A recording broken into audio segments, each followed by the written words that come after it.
All right, guys, what is up? Top Shot Plinker here. I have a Vortex Venom red dot.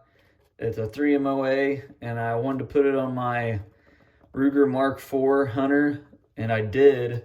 And turns out that it would not move up and down like I wanted it to, and it was maxed out pretty well.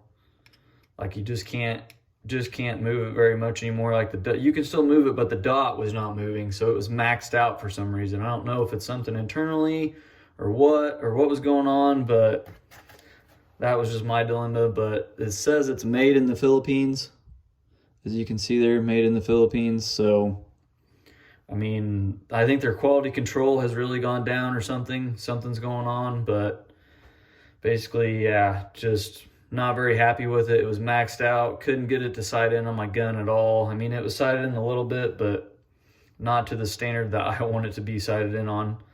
So I did a little bit of reading online, and the ones that were made in the Philippines, a lot of people have been having problems with and stuff. So I just contacted Vortex, and they're going to send me a packing slip, and I'm going to send it back to them. I just figured I'd make a little video on the problems I was having, and I would definitely not recommend buying this if I had to do it over again.